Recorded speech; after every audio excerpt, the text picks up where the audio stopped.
Y continuamos con la historia sobre la vida del venerable siervo de Dios, Enrique Shaw. Es tan hermoso compartirlo con ustedes para que sepan por qué es venerable Enrique. ¿Podría un empresario, un rico, llegar a los altares? Difícil tarea si en 20 siglos la Iglesia no ha canonizado a ninguno.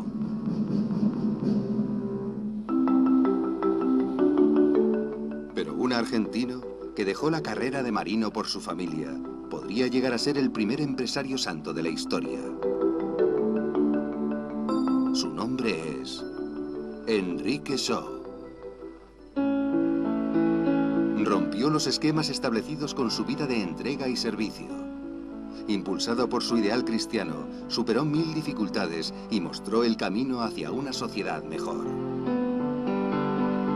Fue hijo, amigo, maestro, padre y esposo ejemplar.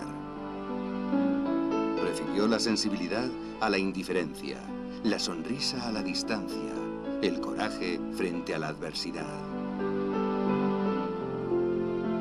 De la mano de la Virgen, se transformó en el jefe que derribó murallas para hablar de igual a igual con los trabajadores. De él dijeron que si hubieran existido muchos empresarios así, hoy sería muy distinto el mundo que nos toca vivir.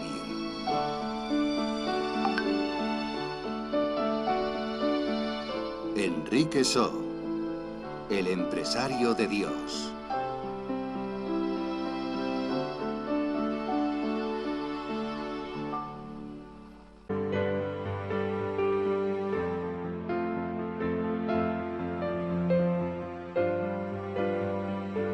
Cuentan que en una oportunidad visitaron su casa unos delegados gremiales. Y él les explicó a sus hijos que estos señores eran muy importantes en la fábrica, porque a veces los empresarios cometen injusticias y ellos los hacen reflexionar para llegar a un acuerdo. Porque para Enrique Shaw, la empresa, además de una célula de la vida económica, debe ser una comunidad de vida.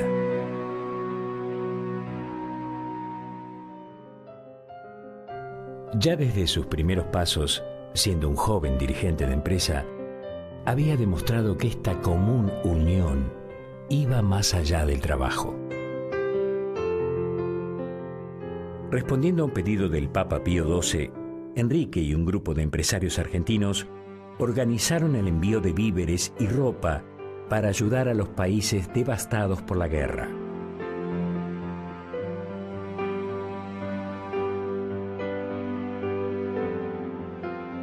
Tiempo después, Shaw se sigue reuniendo con sus colegas para formar una agrupación que los alentara a llevar el reino de Dios al mundo de la empresa y de los negocios, tal como se lo había sugerido Monseñor Hildebrand, aquel sacerdote que lo disuadió de trabajar como obrero.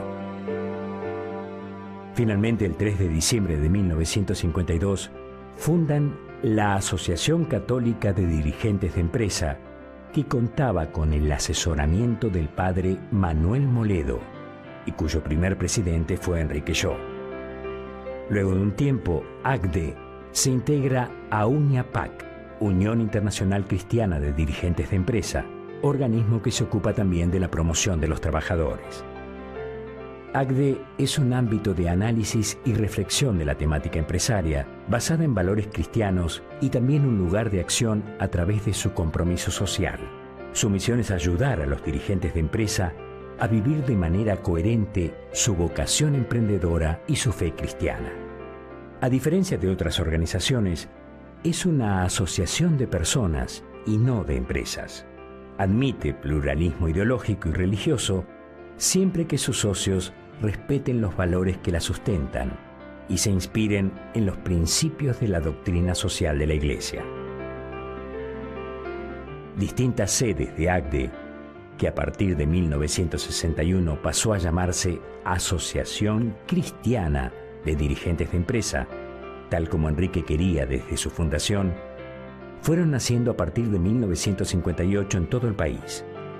Y en 1994 se constituyó la Federación de Asociaciones Cristianas de Dirigentes de Empresa. Esa empresa que Enrique consideraba también como instrumento de santificación, hogar de relaciones humanas y una escuela de prudencia y de responsabilidad.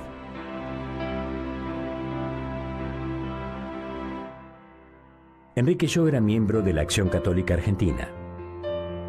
Fiel a su estilo de comprometerse en todo lo que hacía, tuvo una muy activa participación hasta que en octubre de 1961 el episcopado lo nombró presidente de la Asociación de Hombres de la Acción Católica Argentina. En 1955, el enfrentamiento entre el gobierno y la Iglesia Católica llegó a su punto más alto. Enrique es detenido en una dependencia policial junto a otros dirigentes laicos de la Acción Católica, acusados injustamente de perturbación del orden público.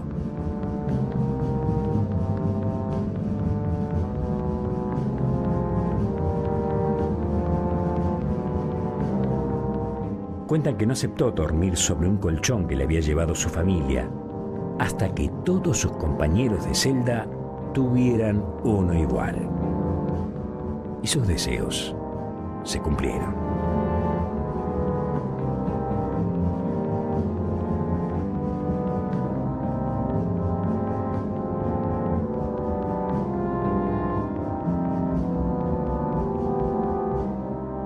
Al estar incomunicado, Cecilia no podía verlo, pero sí sus hijos, a los que recibió con abrazos y sonrisas. Aquel día les pidió serenamente que le dijeran a su mamá que no se preocupara, que él estaba bien y que muy pronto estarían juntos de nuevo.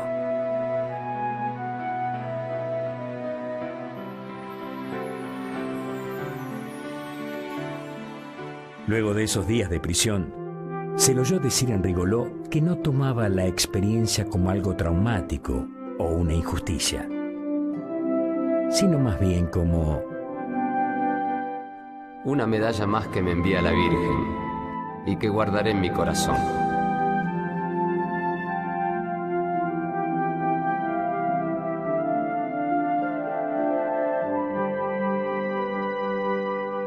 Enrique decía que Dios no le exigía el éxito, sino que pusiera amor en lo que le tocaba realizar. Y con esa actitud de entrega, de responder a las necesidades de los demás, diversificó sus actividades integrando distintas empresas, instituciones y apoyando iniciativas culturales. Por ejemplo, brinda su apoyo espiritual y material para la fundación de la Universidad Católica Argentina, donde en 1958 lo designan tesorero del primer Consejo de Administración. Su profundo conocimiento de la doctrina social de la Iglesia le permitió convertirse en redactor principal de la Pastoral Colectiva del Episcopado Argentino, sobre la promoción y la responsabilidad de los trabajadores del año 1956. Este documento, suscrito por los obispos, resumía en un lenguaje accesible la opinión de la Iglesia sobre la cuestión social. Junto con colegas de ACDE, contribuyó a desarrollar el proyecto de Ley Nacional de Asignaciones Familiares. La propuesta era ayudar a que todos los que hicieran un trabajo similar tuvieran un mismo nivel de vida.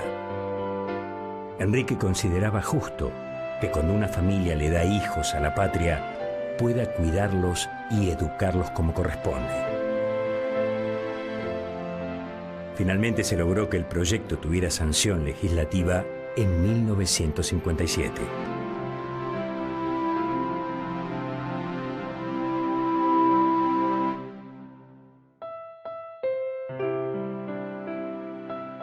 La vida en familia transcurría apacible y armoniosa. A fines de 1957, Enrique regresa de un viaje de estudios en Harvard. Por ese entonces, y casi como una curiosidad, le comenta a Cecilia que en su dedo pulgar tenía una mancha que no le salía y que parecía como de tinta de lapicera. como la mancha persistía, fue a ver a su médico.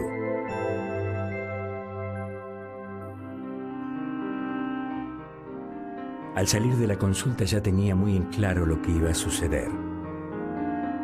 La biopsia reveló que esa mancha era un melanoma maligno. Muchas veces lo escucharían decir sobre esto algo muy simple y contundente: que sea lo que Dios quiera. De inmediato tuvieron que amputarle una parte de su dedo. El mismo día de la operación, fue a una reunión que se realizaba en Agde, pidiendo disculpas por llegar tarde. Le dijo a sus compañeros que la tardanza se debía a que le habían realizado una operación en la mano porque tenía cáncer. Y ante el estupor general, insistió en continuar la reunión como si nada pasara. Todo debía seguir normalmente, porque en esas circunstancias, Enrique estaba dispuesto a embarcarse hacia donde Dios lo llevara, obrando con amor, calma, cordialidad y alegría, procurando reflejar el amor que Dios tiene a todos los hombres.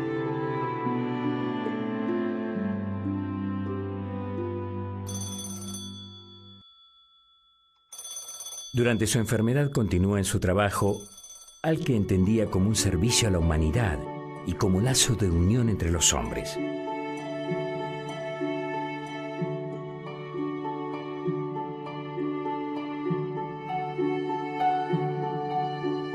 Incansablemente se seguía dando con generosidad.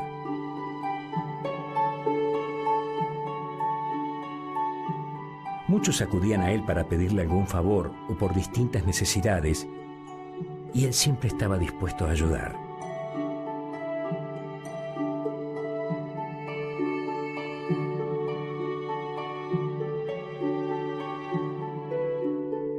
Colaboraba también con sus propios bienes en los préstamos que otorgaba la Mutual de Rigoló.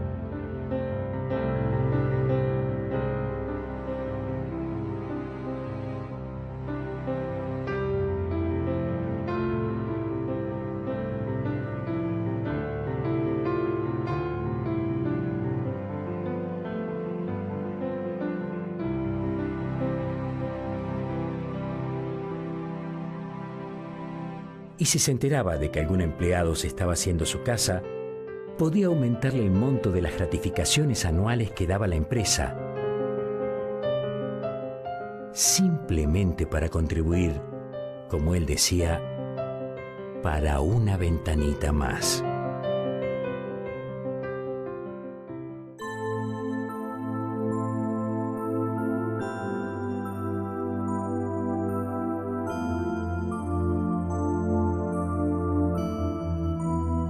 La desocupación es un mal moral antes que un mal económico, que llena los hogares de angustia, miedo e incertidumbre. Ningún cristiano, ningún hombre de bien puede permanecer indiferente ante la posibilidad de un sufrimiento tal.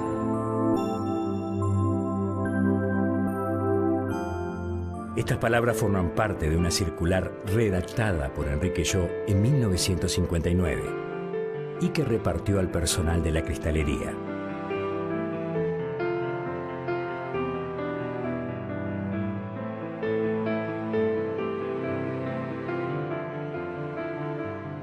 Mientras estuvo al frente de Rigoló, entre todos se encontraron siempre el modo de evitar los despidos.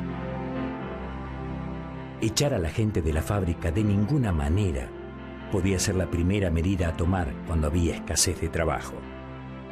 Al disminuir la producción, a los trabajadores se les asignaban tareas menores hasta que la situación mejoraba. Cierta vez, el sector de carpintería se volvió poco rentable. Entonces propuso a los empleados desvincularlos, cumpliendo con todos los requisitos legales, y ayudarlos a formar su propia cooperativa para proveer a la empresa del material necesario. La tercerización era toda una novedad para la época, pero tuvo una gran aceptación y todos, salieron ganando.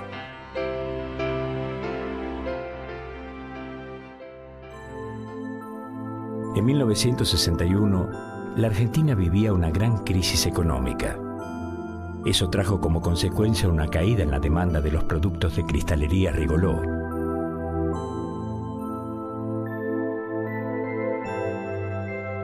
Para ahorrar costos, la Corning Glass, que era su accionista mayoritaria, resuelve despedir a cientos de trabajadores.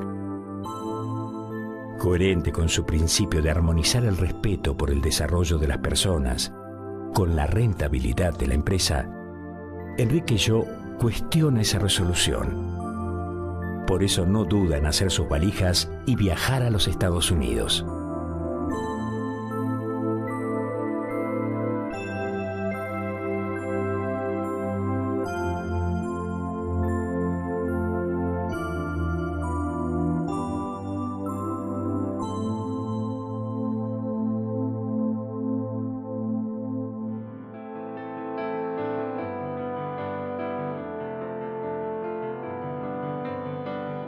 Estando allí, un importante directivo lo escucha atentamente, mientras Enrique explica con argumentos sólidos que no es necesario cesantear a nadie.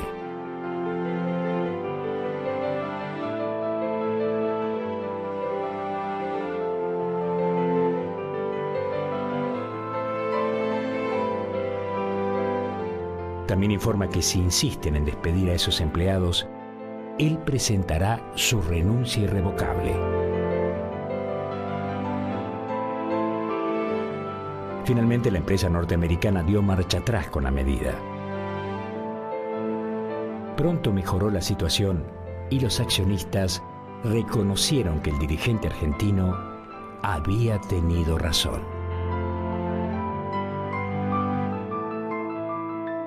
Aún hoy las familias y descendientes de aquellos trabajadores agradecen que haya existido un empresario que defendiera con hechos la idea de que en una sociedad justa y bien organizada no debe haber lugar para la desocupación.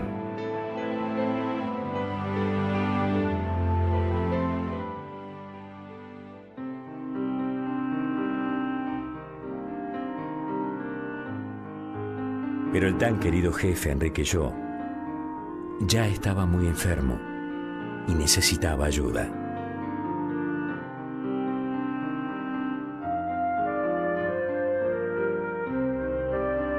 Ese hombre que supo derribar el muro que separaba a obreros de empresarios, recibe cerca de 200 dadores de sangre, en su mayoría trabajadores, asombrando a los médicos por la cantidad insólita de donantes.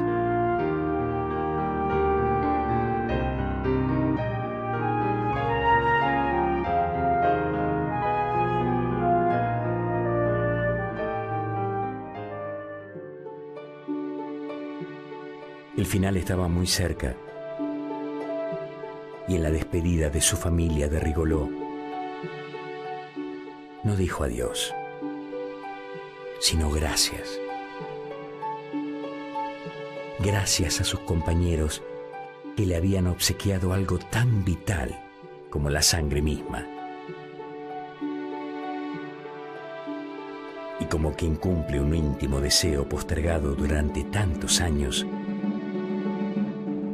ese día les dijo a los trabajadores: puedo decirles que ahora casi toda la sangre que corre por mis venas es sangre obrera.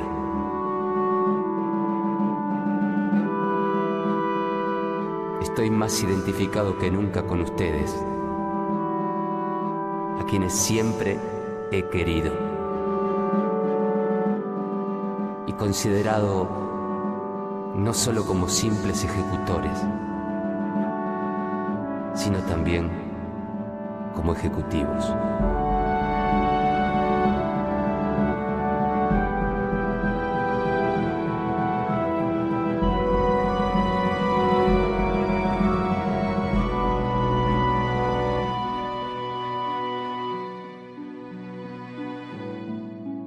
Así se alejaba este hombre que se había propuesto ser como los demás necesitaban que fuera. Y que sin dudas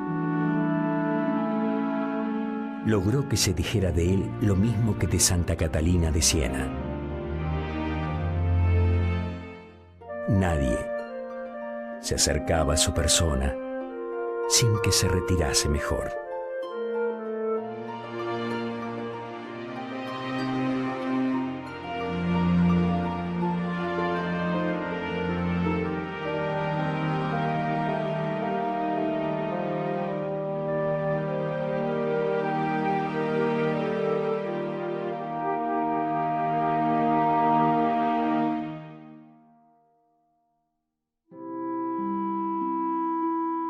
Durante su enfermedad no se lo escuchó quejarse.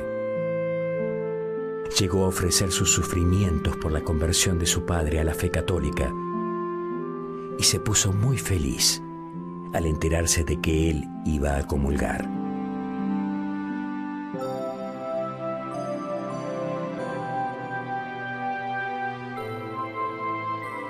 Estaba ya muy mal. Sin embargo, afrontaba los intensos dolores como si no fuera a morirse, con entereza y una sonrisa.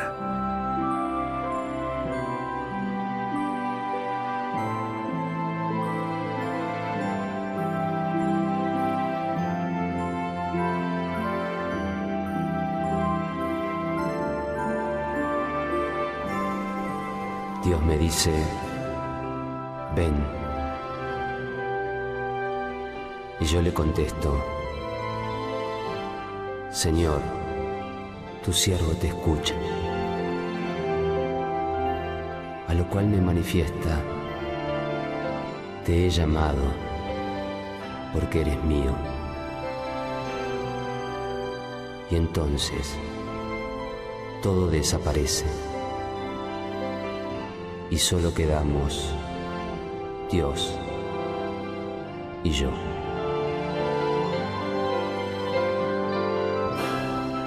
El 27 de agosto de 1962, el mismo día que se cumplía el 37º aniversario de la muerte de su madre Sara, Enrique fallece en Buenos Aires.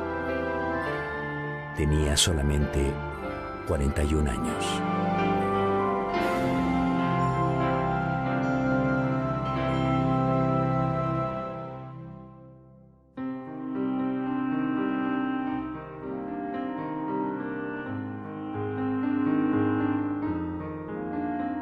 Enrique dejó muchos y hermosos recuerdos en quienes lo conocieron. Pero su desapego material había sido tan grande que a Cecilia le costó encontrar algo suyo para dar como recuerdo a sus hijos.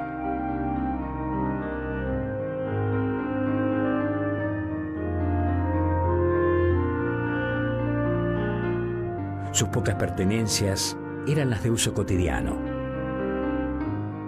Y dicen que en su casa ni se molestaba en tener cajones bajo llave.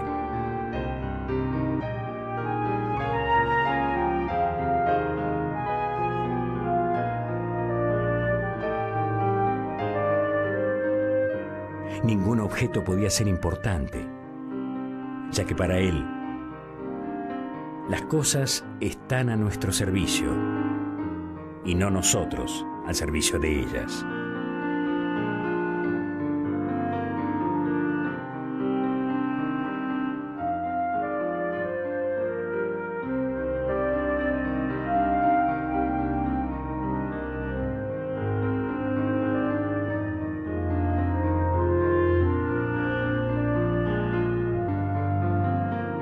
Algunos empleados de Rigoló se acercaron a dar el pésame a su esposa. También quisieron devolver el dinero que les había prestado. En esas ocasiones solía decir Enrique, Tata Dios ayuda, dando a entender que Dios le iba a devolver lo que daba de una manera u otra. Cecilia decidió que esos préstamos debían considerarlos como una donación. Entonces, ya no había más deudas por cobrar.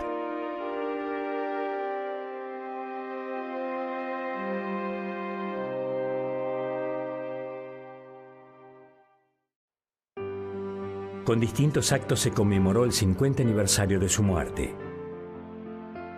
Su vida ya es materia de estudio, evocaciones y homenajes. Lleva en su nombre una calle de la ciudad de Pinamar, fundada por el arquitecto Jorge Bunge, el papá de Cecilia. Un premio anual otorgado por la Pontificia Universidad Católica Argentina y otro instituido por la Asociación Cristiana de Dirigentes de Empresa que él mismo fundó. En 1996, el cardenal Jorge Mejía, que fue su amigo y lo había asistido como sacerdote, propuso que se comenzara a trabajar en algo muy importante. Invitó a ACDE a promover la causa de canonización de Enrique como modelo de empresario y padre de familia cristiano.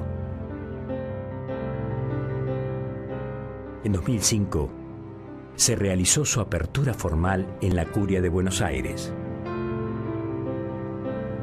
El 19 de septiembre de 2013, el arzobispo de Buenos Aires, Monseñor Mario Poli, presidió la ceremonia de finalización de la etapa de investigación y recolección de testimonios en la capital argentina, lo que se conoce como cierre de la etapa diocesana.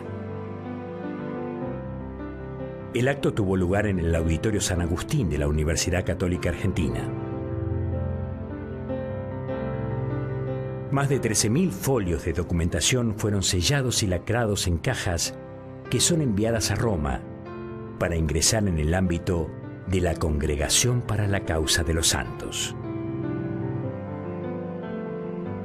Y el proceso continúa.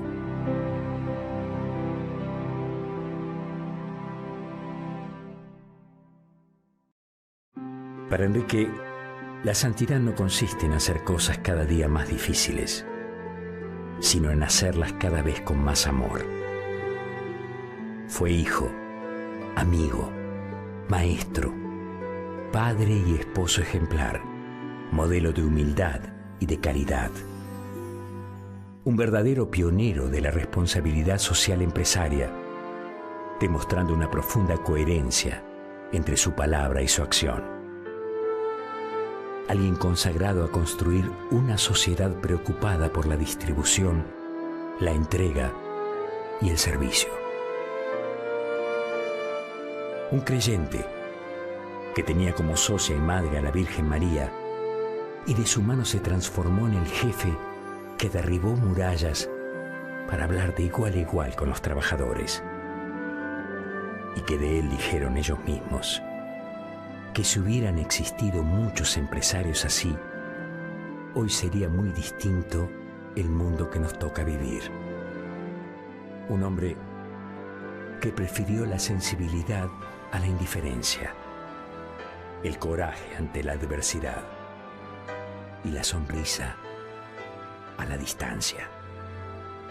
Enrique Yo fue una de esas personas imprescindibles que con su ejemplo nos hacen ver que la vida vale la pena cuando se vuelve un gran acto de amor al prójimo.